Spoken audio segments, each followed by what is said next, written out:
Notion, c'est un outil qui suscite énormément d'intérêt par toutes les fonctionnalités possibles qu'il a à offrir.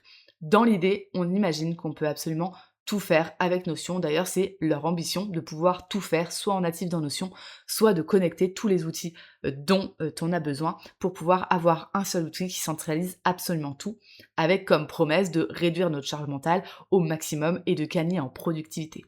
C'est un outil du coup que beaucoup ont envie d'essayer et généralement, soit on l'adore, soit on le déteste. Et quand on l'adore vraiment fort. C'est pour ça qu'on a une très très grosse communauté de Notionos, de personnes qui du coup utilisent Notion, même en parlent sur les réseaux. Il y a une tonne de vidéos YouTube pour apprendre à utiliser l'outil. C'est vraiment formidable et du coup généralement qu'est-ce qui se passe quand on est devant? On se dit ok, ça a pas l'air si compliqué, je vais me lancer et on se met sur Notion et généralement, qu'est-ce qui se passe? On arrive sur une page blanche. Ça, c'est le gros piège de Notion et en même temps probablement sa plus grosse force puisque le positionnement de Notion, c'est de pouvoir créer son propre outil personnalisé 100% sur mesure en fonction des besoins qu'on a. Que ce soit pour des usages à titre professionnel comme à titre privé. Mais le problème, comme on le disait, c'est quand on ouvre Notion pour la première fois, on arrive sur une page blanche. Donc là, on a plusieurs options. Soit on peut partir en courant, abandonner et se dire bah, de toute façon ça me paraît trop compliqué puisque ça va soulever énormément de questions qu'on n'a pas forcément envie de se poser. Et ensuite, l'autre option c'est de se dire ok, donc là j'ai envie d'y aller, mais j'ai pas trop l'inspi, ça me paraît compliqué, il y a beaucoup de choses, il y a beaucoup de panneaux de contrôle. Ce que je vais faire, c'est que je vais prendre un template tout prêt, comme ça j'aurai une base pour pouvoir commencer. Oui, sur le principe, c'est une très bonne idée de prendre un template pour commencer, mais même si je ne suis pas contre les templates, je trouve que ça peut être un super outil.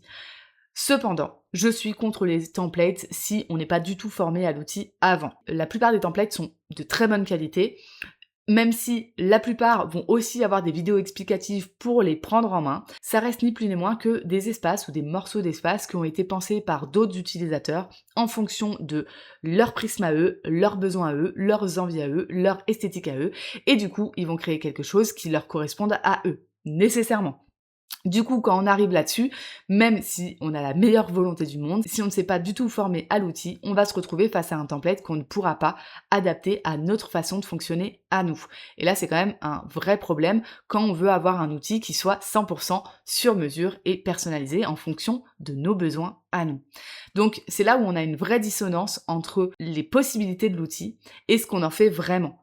Et je peux comprendre que du coup on prenne pas trop le temps de se former parce que en fait on a tous des quotidiens où on court partout. C'est vrai que la réalité c'est que quand on veut mettre en place un outil 100% sur mesure, c'est pour nous faire gagner du temps dans notre quotidien où généralement on en a déjà pas beaucoup, où on a un métier à gérer, on peut avoir même une équipe à gérer, des personnes, une famille, et du coup on n'aura pas forcément le temps d'aller tout mettre en place de A à Z parce que vraiment créer un système Notion ça prend beaucoup de temps. Donc la solution des templates, c'est la solution de facilité, mais c'est vrai que se dire que ok, je veux quelque chose de sur mesure, mais finalement je prends quelque chose que quelqu'un a créé pour moi et je prends pas le temps d'apprendre à l'utiliser. Souvent, c'est un échec total et on va finir par quoi? Par abandonner. Ça peut être même encore pire qu'avant, puisque du coup, on aura commencé à créer beaucoup de choses dans l'outil.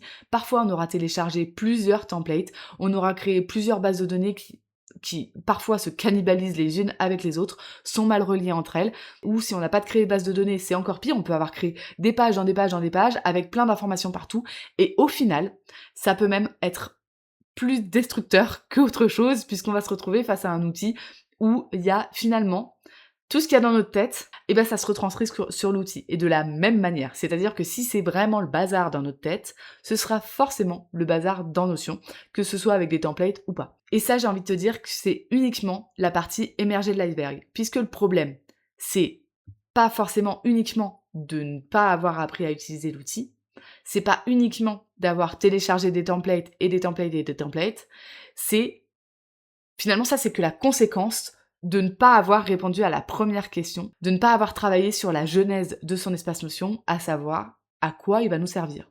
Ça paraît très très bête dit comme ça, mais en fait, tout le monde occulte cette question. C'est quand même assez incroyable de se dire je vais avoir un outil qui sera 100% sur mesure pour moi, adapté totalement à mes besoins, et de pas prendre une petite minute pour se dire mais en fait, quels sont mes besoins? Qu'est-ce que j'ai besoin de voir sur l'outil? Comment est-ce que j'aimerais travailler avec cet outil? Qu'est-ce que j'ai besoin de voir comme information dans cet outil? Est-ce que ça va me servir à collaborer? Est-ce que ça va me servir juste à gérer mes tâches? Est-ce que ça va me servir de système complet? Est-ce que ça va être du coup un second cerveau complet? Et du coup, avant d'imaginer la structure, il faut vraiment se dire: «Qu'est-ce que je vais mettre à l'intérieur?» C'est la toute première étape et généralement, je ne sais pas pourquoi, tout le monde s'en fout. Alors, est-ce que c'est tout le monde? Je ne sais pas, mais en tout cas, toutes les personnes avec qui j'ai eu l'occasion de travailler, c'était le cas. Voilà, on s'est pas posé la question au départ et du coup, on va aller prendre de l'inspiration à droite, à gauche, on va aller prendre différents templates qui sont sur certains sujets en se disant: «OK, c'est exactement ça dont j'ai besoin», mais sans s'être posé la question au départ de comment est-ce que je fonctionne et de comment est-ce que je vais utiliser cet outil-là et du coup, est-ce que finalement le template que j'envisage, il a les fonctionnalités dont j'ai besoin? Et s'il les a pas, du coup, on n'a pas besoin de s'encombrer de ce template-là. Donc on l'a compris, quand on arrive sur Notion, avant de partir tête baissée sur la création et les mains dans l'outil, il faut prendre un petit moment de recul, un petit temps d'introspection. Mais comment est-ce qu'on fait pour déterminer ses besoins? Bon, alors, il y a tout un cheminement énorme avec une tonne de questions que je vois avec mes clients, mais pour te donner juste 2-3 pistes de réflexion, histoire que tu aies déjà un pied à l'étrier, je te dirais que la première chose, c'est d'analyser ton quotidien. Qu'est-ce que tu fais tous les jours? Quelles sont les différentes informations que tu traites et où est-ce qu'elles sont stockées? Est-ce que ça te convient? Est-ce que ça te convient pas? Quels sont les différents outils que tu utilises déjà aujourd'hui? Est-ce qu'il y en a certains qui te conviennent parfaitement? Dans ce cas, est-ce qu'il y a vraiment besoin de les changer? Est-ce qu'il y en a d'autres que tu utilises mais il y a des choses qui te conviennent pas dedans? OK. Qu'est-ce que c'est ces choses qui te conviennent pas dedans? Comment est-ce qu'on pourrait améliorer ça? Si tu avais une baguette magique, comment est-ce qu'il fonctionnerait cet outil? Et qu'est-ce qui te permettrait de faire qu'il ne te permet pas aujourd'hui pour répondre pleinement à tes attentes? Une fois que tu auras déjà répondu à ces quelques questions, tu auras bien avancé sur à quoi pourrait correspondre ton outil idéal. Puisqu'en fait, c'est ça la question qu'on doit se poser, c'est qu'est-ce qui fait mon outil idéal? Qu'est-ce que je peux retrouver à l'intérieur? Quelle fonctionnalité j'aimerais qu'il ait pour pouvoir dessiner, commencer à dessiner ton espace Notion, son arborescence, qu'est-ce que tu vas retrouver comme info à l'intérieur. Une fois que tu sauras quelle info tu vas retrouver à l'intérieur, ok, comment est-ce que je les divise en grandes familles, ça me donnera mes bases de données. Comment est-ce que ces informations circulent les unes avec les autres, ça me donnera mes liaisons entre mes bases de données et je pourrais avancer comme ça petit à petit pour pouvoir me créer un espace qui soit 100% aligné à mon fonctionnement, à moi, à mes besoins, à mes attentes et à mes habitudes personnelles. Pour te lancer là-dedans, dans ce grand chantier, t'as plusieurs options qui sont possibles. Généralement, quand on a un petit peu un profil de testeur, de curieux, on va avoir tendance à vouloir le travailler déjà pour commencer en autonomie et voir si déjà on y arrive ou pas en autonomie. Dans ce cas, on va commencer, comme je te le disais, par établir notre liste de priorités et répondre petit à petit à nos différentes questions pour pouvoir avancer sur l'outil. Et là, on se rappelle, il faut absolument commencer par se former sur l'outil, au moins quelques bases pour savoir comment il fonctionne, comment fonctionne l'interface et quelles sont les différentes possibilités que je vais avoir avec cet outil. Parce que si je sais pas ce que je peux faire sur l'outil, comment est-ce que je veux pouvoir le paramétrer moi-même? Ça n'a pas de sens. Une fois que tu es formé à l'outil, tu vas pouvoir commencer à télécharger quelques templates. L'idée, c'est pas de construire tout ton espace avec des templates, mais c'est juste de gagner un petit peu de temps, d'aller un petit peu plus vite, comme du coup, tu auras quelques bases de données et quelques vues qui seront déjà paramétrées d'elles-mêmes.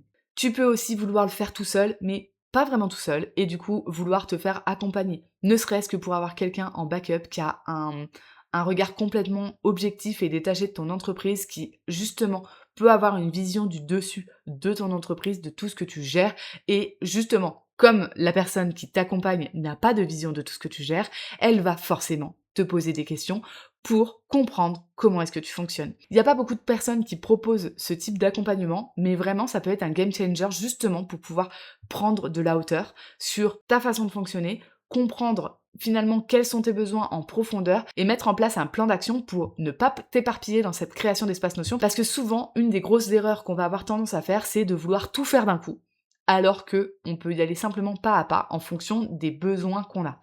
Et ça, typiquement, en accompagnement, c'est quelque chose qu'on peut voir ensemble de « Ok, là, moi, c'est ça que je vois de chez toi.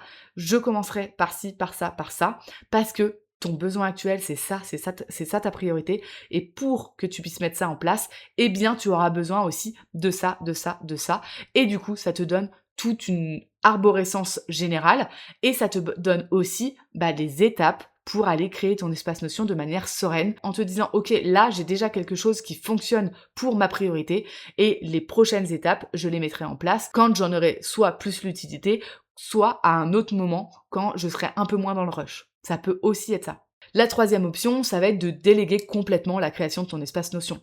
Souvent, comme on le disait tout à l'heure, on va avoir un métier qui va nous prendre beaucoup de temps, une vie personnelle qui peut nous prendre aussi beaucoup de temps, et puis on peut peut-être ne pas avoir du tout envie de développer cette compétence de créer son outil parfait, tout en ayant quand même envie d'avoir un outil qui nous ressemble à 100% et qui soit fait sur mesure pour nous et nos habitudes. Dans ce cas-là, la délégation, c'est vraiment ce qui est le plus approprié, puisque l'objectif, ça va être que la personne qui t'accompagne pour créer ton espace Notion rentre dans ton entreprise, comprenne exactement tout ce que tu fais, comment tu le fais, à quel moment tu le fais, sous quelles étapes tu les fais, quelles sont tes habitudes, quel est ton quotidien, pour pouvoir te proposer un espace qui sera complètement dessiné rien que pour toi, qui pourra te le faire tester, voir si du coup ça te convient réellement ou pas, et te former à l'utiliser pleinement en répondant à tes questions au moment où du coup tu es sur l'outil. Et ça, c'est vraiment un game changer quand t'as pas du tout le temps de t'en occuper, mais que tu veux vraiment avoir une solution qui soit entièrement personnalisée rien que pour toi.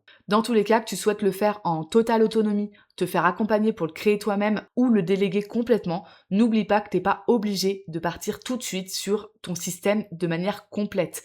C'est possible, mais c'est pas obligatoire. Tu peux tout à fait te dire, ok, moi maintenant, ma priorité c'est de gérer mon CRM, c'est de gérer mes projets, c'est de gérer ma to-do parce que j'en ai trop dans la tête. Je vais commencer par ça.